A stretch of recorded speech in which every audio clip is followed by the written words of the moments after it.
चीन कोरोना से करा रहा है। बीजिंग से लेकर शंघाई तक लाशों का अंबार लगा है। अस्पतालों में कोरोना से जूझ रहे मरीज सांसों की जंग लड़ रहे हैं। चीन में बढ़ रहे मौत के आंकड़ों को देखकर दुनिया के दूसरे देशों की चिंता बढ़ी हुई है, लेकिन चीन है कि उसकी जमीन की भूख शांत होने का नाम नहीं ले रही। चीन एक बार फिर जहां ताइवान पर कब्जा करने की कोशिश में जुटा है, तो वहीं दूसरी ओर कोरोना त्रासदी की मार झेल रहा चीन अलग थलग पड़ता दिखाई दे रहा है।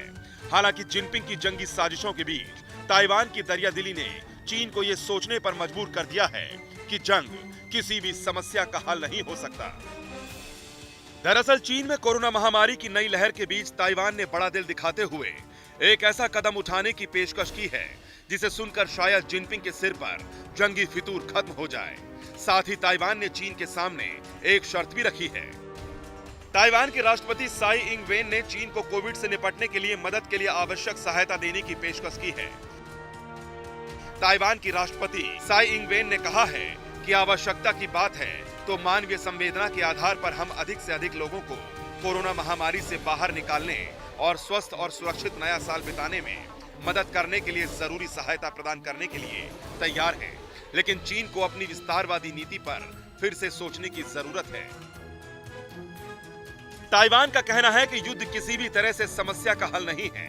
आपको बता दें कि कोरोना के नए वेरिएंट से करीब 100 देशों में दहशत फैली हुई है, लेकिन इस बीच ताइवान को हड़पने की चीन की चाल एक बार फिर पूरी दुनिया के सामने है। चीन ने अपनी नेवी, आर्मी और एयरफोर्स को एक्टिव कर रखा है। कुछ दिन पहले ही चीन ने ताइवान में घुसकर वॉर एक्सरसाइज को अंजाम दिया था। चीन के 71 फाइटर जेट्स ने ताइवान की सीमा में घुसपैठ की कोशिश की। इतना ही नहीं, चीन ने अपने ड्रोन को भी ताइवान की सीमा में घुसपैठ के लिए भेजा था। 71 में से 43 चीनी लड़ाकू विमान ऐसे थे जो एयर डिफेंस आइडेंटिफिकेशन जोन को भी पार कर गए। ताइवान के रक्षा मंत्रालय ने दावा किया और इसे अब तक की सबसे बड़ी तीसरी घुसपैठ बताया था।